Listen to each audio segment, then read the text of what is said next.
Hi there, CK second graders. Mrs. Bark here. I miss you guys tremendously. I hope you're doing well at home and that you're getting all your schoolwork done and you still have some time for some good reading. I have been keeping busy too, as my kids would now say I'm a YouTuber. So here I am. We're going to keep reading Charlie and the Chocolate Factory because we actually don't have that many chapters left. So I thought it would be nice to be able to finish this book in time for spring break, maybe, and then, well, maybe not Easter break, but we'll finish it pretty soon. That way, if you're looking for something to do, you can watch the movie, right? So one of the classes was a little bit ahead of the other class, but only by one chapter. So I'm going to start at chapter 26, remind you all where we have been so far in this book. We got to the Great Glass Elevator. So right now we only have Mike TV and Charlie Bucket left, right? The rest of them have gone. Veruca Salt, went the way with the squirrels, which was hilarious. And we know that Violet Beauregard ate the gum and became a giant blueberry. And what was the other one? Oh, Augustus Gloop went down the chocolate river, right? So here we are, chapter 26 is the television chocolate room. The TV family, together with Charlie and Grandpa Joe, stepped out of the elevator into a room so dazzlingly bright and dazzlingly white that they screwed up their eyes in pain and stopped walking. Mr. Wonka handed each of them a pair of dark glasses and said, "Put these on quick, and don't take them off in here, whatever you do. This light could blind you." As soon as Charlie had his dark glasses on, he was able to look around him in comfort. He saw a long, narrow room. The room was painted white all over. Even the floor was white, and there wasn't a speck of dust anywhere. From the ceiling, huge lamps hung down and bathed the room in a brilliant blue-white light. The room was completely bare except at the far ends. At one of these ends, there was an enormous camera on wheels, and a whole army of Oompa Loompas was clustering around it, oiling its joints and adjusting its knobs and polishing its great glass lens. The Oompa Loompas were all dressed in the most extraordinary way. They were wearing bright red spacesuits, complete with helmets and goggles. At least they looked like spacesuits, and they were working in complete silence. Watching them, Charlie experienced a queer sense of danger. There was something dangerous about this whole business, and the Oompa Loompas knew it. There was no chattering or singing among them here, and they moved about over the huge black camera slowly and carefully in their scarlet spacesuits. At the other end of the room, about 50 paces away from the camera, a single Oompa Loompa was wearing a spacesuit and was sitting at a black table gazing at the screen of a very large television set. "Here we go," cried Mr. Wonka, hopping up and down with excitement. "This is the testing room for my very latest and greatest invention, television chocolate."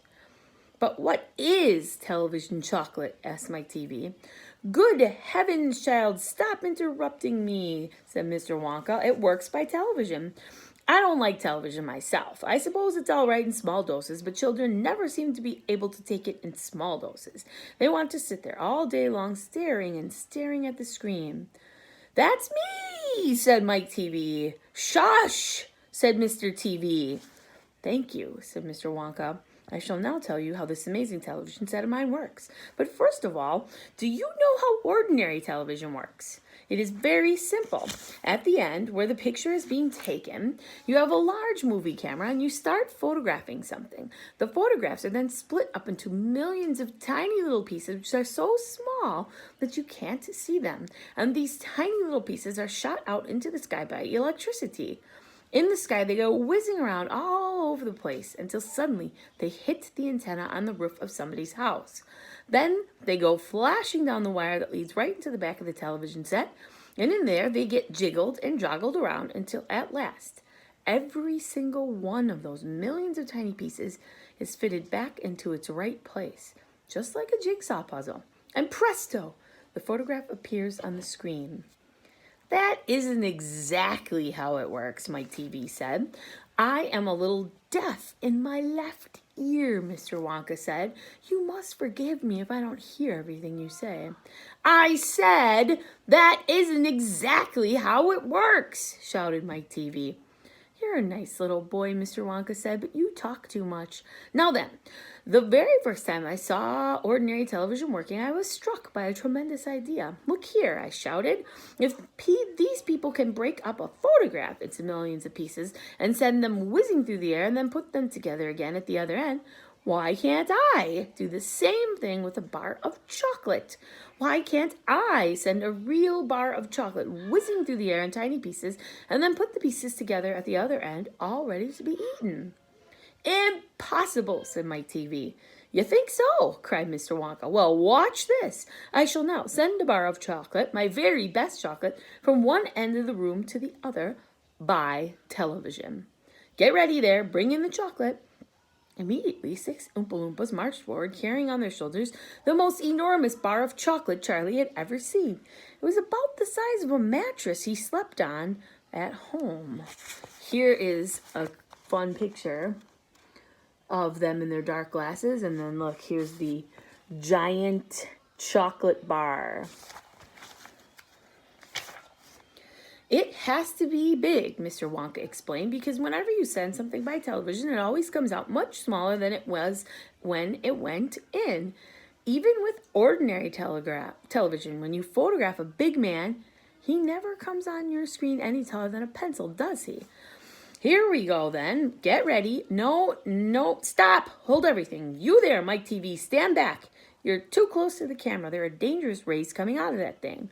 They could break you up into million tiny pieces in 1 second.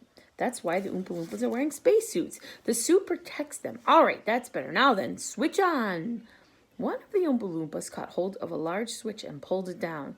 There was a blinding flash. The chocolate's gone, shouted Grandpa Joe, waving his arms. He was quite right. The whole enormous bar of chocolate had disappeared completely into thin air. It's on its way, cried Mr. Wonka. It is now rushing through the air above our heads in a million tiny pieces. Quick, come over here.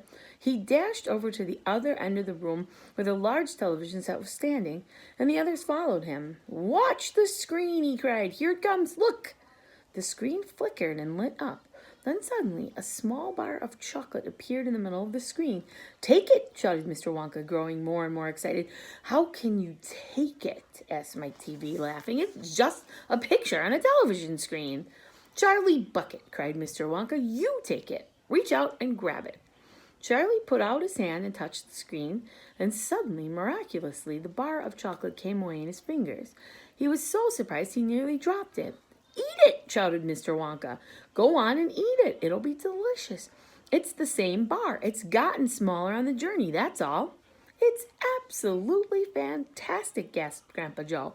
It's a miracle. Just imagine, cried Mr. Wonka, when I start using this across the country, you'll be sitting at home watching television, and suddenly a commercial will flash onto the screen and a voice will say, Eat Wonka's chocolates. They're the best in the world. If you don't believe us, try one for yourself. Now. And you simply reach out and take one. How about that, eh? Terrific, cried Grandpa Joe. It will change the world. Okay, I just want to have a little aside here. No longer are TVs so small that people don't look like people sized. I'm guessing at least half of you have a pretty big TV in your house where the person on the screen looks about as big as you. Am I right? We got a new TV for Christmas, and the people look pretty big. Now, technology has come a long way, right? Since this book was written in, let's take a look. 1964. So there's always this nice title page inside of a book. And in tiny small print, it tells you the copyright. So 1964, there were barely televisions. Now, this is fiction, but if Mrs. Bark were to make one wish, it would be that you could send chocolate through television. Because I don't know about you, but I like chocolate. So that would be super cool if you could send chocolate by television, right? Especially now when we're kind of stuck in our houses, right? Press a button, zip, here comes some chocolate. Woohoo! Okay. Enough of that. Chapter 27. Mike TV is sent by television. Mike TV was even more excited than Grandpa Joe at seeing a bar of chocolate being sent by television. But Mr. Wonka, he shouted, can you send other things through the air in the same way? Breakfast cereal, for instance. Oh, my sainted aunt, cried Mr. Wonka, don't mention that disgusting stuff in front of me. Do you know what breakfast cereal is made of? It's made of all those little curly wooden shavings you find in pencil sharpeners. But could you send it by television if you wanted to, as you do chocolate? Asked Mike TV.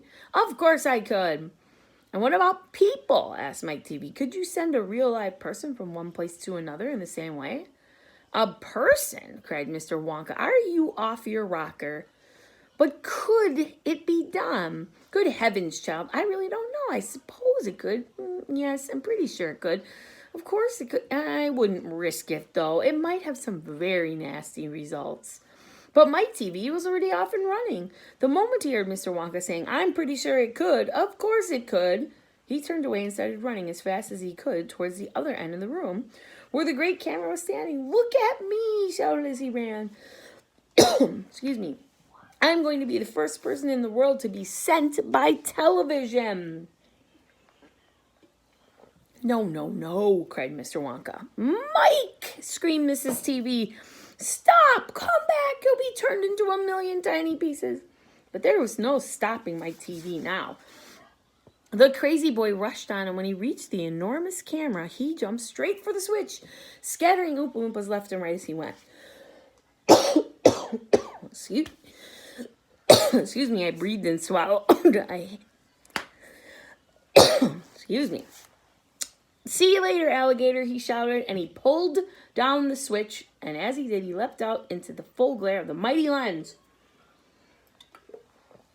There was a blinding flash, and then there was silence. Then Mrs. TV ran forward, but she stopped dead in the middle of the room, and she stood there. She stood staring at the place where her son had been, and her great red mouth opened wide, and she screamed, He's gone! He's gone! Great heavens, he has gone, shouted Mr. TV. Mr. Wonka hurried forward and placed a hand gently on Mrs. TV's shoulder. We shall have to hope for the best, he said. We must pray that your little boy will come out unharmed on the other end. Mike! Screamed Mrs. TV, clasping her head in her hands. Where are you? I'll tell you where he is, said Mr. TV. He's whizzing around above our heads in a million tiny pieces. Don't talk about it, wailed Mrs. TV. We must watch the television set, said Mr. Wonka. He may come through any moment. Mr. and Mrs. TV and Grandpa Joe and Little Charlie and Mr. Wonka all gathered around the television and stared tensely at the screen. The screen was quite blank. He's taking a heck of a long time to come across, said Mr. TV, wiping his brow. Oh dear, said Mr. Wonka. I do hope that no part of him gets left behind. What on earth do you mean? Asked Mr. TV sharply. I don't wish to alarm you, said Mr. Wonka, but it does sometimes happen that only about half the little pieces find their way into the television set. It happened last week. I don't know why, but the result was that only half of a bar of chocolate came through. Mrs. TV let out a scream of horror. You mean only a half of Mike is coming back to us? She cried. Let's hope it's the top half, said Mr. TV. Hold everything, said Mr. Wonka. Watch the screen. Something's happening. The screen had suddenly begun to flicker, and then some wavy lines appeared. Mr. Wonka adjusted one of the knobs, and the wavy lines went away. And now, very slowly, the screen began to get brighter and brighter. Here he comes, yelled Mr. Wonka. Yes, that's him, all right. Is he all in one piece? Cried Mrs. TV. I'm not sure, Mr. Wonka said. It's too early to tell. Faintly at first, but becoming clearer and clearer every second, the picture of Mike TV appeared on the screen. He was standing up and waving at the audience and grinning from ear to ear. But he's a midget, shouted Mr. TV. Mike, cried Mrs. TV. Are you all right? Are there any bits of you missing? Isn't he going to get any bigger? Shouted Mr. TV. Talk to me, Mike, cried Mrs. TV. Say something. Tell me you're all right. A tiny little voice, no louder than the squeaking of a mouse, came out the television set. Hi, Mom, it said. Hi, Pop, look at me. I'm the first person ever to be sent by television. Grab him, ordered Mr. Wonka. Quick! Mrs. TV shot out a hand, and picked up the tiny figure of Mike TV out of the camera screen. Here's a picture of them going nuts and wailing around. And then look, there he is, tiny. Hooray, cried Mr. Wonka. He's all in one piece. He's completely unharmed. You call that unharmed? Snapped Mrs. TV, peering at the little speck of a boy who was now running to and fro across the palm of her hand, waving his pistols in the air. He was certainly not more than an inch tall. He's shrunk, said Mr. TV. Of course he's shrunk, said Mr. Wonka. What did you expect? This is terrible, wailed Mrs. TV. What are we going to do? And Mr. TV said, we can't send him back to school like this. He'll get trod upon. He'll get squashed. He won't be able to do anything, cried Mrs. TV. Oh, yes, I will, squeaked the tiny voice of Mike TV. I'll still be able to watch television. When he heard this, Mike TV flew into a terrible tantrum. Oh, I skipped a paragraph. Sorry. Never again, shouted Mr. TV. I'm throwing the television set right out of the window the moment we get home. I've had enough of television. When he heard this, Mike TV flew into a terrible tantrum. He started jumping up and down in the palm of his mother's hand, screaming and yelling and trying to bite her fingers. I want to watch television, he squeaked. I want to watch television. I want to watch television. I want to watch television. Here, give him to me, said Mr. TV. And he took the tiny boy and shoved him into the breast pocket of his jacket and stuffed a handkerchief on top. Squeals and yells came from inside the pocket, and the pocket shook as the furious little prisoner fought to get out. Oh, Mr. Wonka, wailed Mrs. TV, how can we make him grow? Well, said Mr. Wonka, stroking his beard and gazing thoughtfully at the ceiling, I must say that's a wee bit tricky, but small boys are extremely springy and elastic. They stretch like mad. So what we'll do, we'll put him in a special machine I have for testing the stretchiness of chewing gum. Maybe that will bring him back to what he was. Oh, thank you, said Mrs. TV. Don't mention it, dear lady. How far do you think he'll stretch? Asked Mr. TV. Maybe miles, said Mr. Wonka. Who knows? But he's going to be awfully thin. Everything gets thinner when you stretch it. You mean like chewing gum? Asked Mr. TV. Exactly. How thin will he be? Mrs. TV asked anxiously. I haven't the foggiest idea, said Mr. Wonka. And it doesn't really matter anyway, because we'll soon fatten him up again, and all we'll have to do is give him a triple overdose of my wonderful super vitamin candy. Super vitamin candy contains huge amounts of vitamin A, vitamin B. It also contains vitamin C, vitamin D, vitamin E, vitamin F, vitamin G, vitamin I, vitamin J, vitamin K, vitamin L, vitamin M, vitamin N, vitamin O, vitamin P, vitamin Q, vitamin R, vitamin T, vitamin U, vitamin V, vitamin W, vitamin X, vitamin Y, and believe it or not, vitamin Z. The only two vitamins it doesn't have in it are vitamin S, because it makes you sick, and vitamin H, because it makes you grow horns out of the top of your head like a bull. But it does have in it a very small amount of the rarest and most magical vitamin of them all, vitamin Wonka. And what will that do to him? Asked Mr. TV anxiously. It'll make his toes grow out until they're as long as his fingers. Oh, no, cried Mrs. TV. Don't be silly, said Mr. Wonka. It's most useful. He'll be able to play the piano with his feet. But Mr. Wonka! No arguments, please, said Mr. Wonka. He turned away and clicked his fingers 3 times in the air. And Oompa Loompa appeared immediately and stood beside him. Follow these orders, said Mr. Wonka, handing the Oompa Loompas a piece of paper on which he had written full instructions. And you'll find the boy in his father's pocket. Off you go. Goodbye, Mr. TV. Goodbye, Mrs. TV. And please don't look so worried. They all come out in the wash, you know, every one of them. At the end of the room, the Oompa Loompas around the giant camera were already beating their tiny drums and beginning to jog up and down to the rhythm. There they go again, said Mr. Wonka. I'm afraid you can't stop them singing. Little old Charlie caught Grandpa Joe's hand, and the two of them stood beside Mr. Wonka in the middle of the long, bright room, listening to the Oompa Loompas. And this is what they sang. The most important thing we've learned, so far as children are concerned, is never, never, never let them near your television set. Or better still, just don't install the idiotic thing at all. In almost every house we've been, we've watched them gaping at the screen. They toll and slap and lounge about and stare until their eyes pop out. Last week in someone's place, we saw a dozen eyeballs on the floor. They sit and stare and sit until they're hypnotized by it, until they're absolutely drunk with all that shocking, ghastly funk.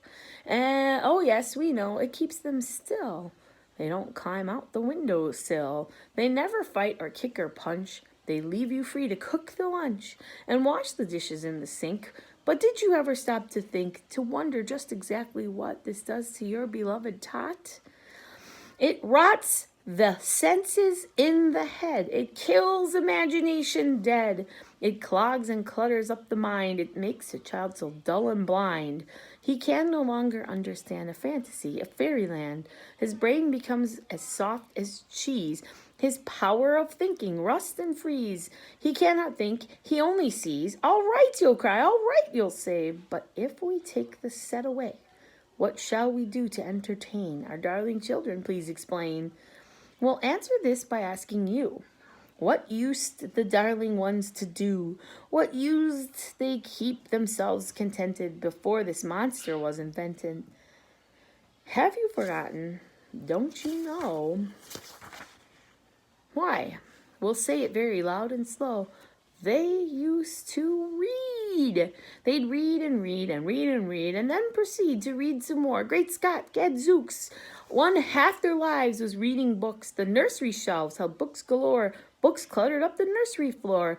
And in the bedroom by the bed, more books were waiting to be read. Such wondrous, fine, fantastic tales of dragons, gypsies, queens, and whales, and treasure isles and distant shores where smugglers rowed with muffled oars, and pirates wearing purple pants, and sailing ships and elephants, and cannibals crouching round the pot, stirring away at something hot. It smells so good, what can it be? Good gracious, it's Penelope! The younger ones had Beatrix Potter, with Mr. Todd, the dirty rotter, and Squirrel Nutkin, Pigling Bland, and Mrs. Tiggy Winkle, and just how the camel got his hump, and how the monkey lost his rump, and Mr. Toad, and bless my soul, there's Mr. Rat and Mr. Mole. Oh, books, what books they used to know, those children living long ago. So please, oh please, we beg and pray, go throw your TV set away, and in its place you can install a lovely bookshelf on the wall.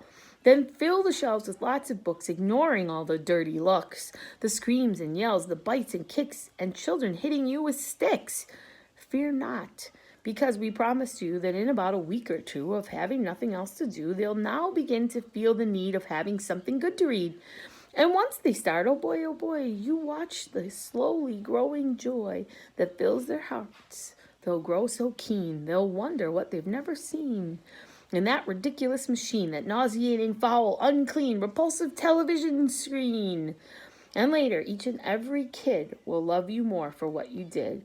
P.S. Regarding Mike TV, we very much regret that we shall simply have to wait and see if we can get him back his height.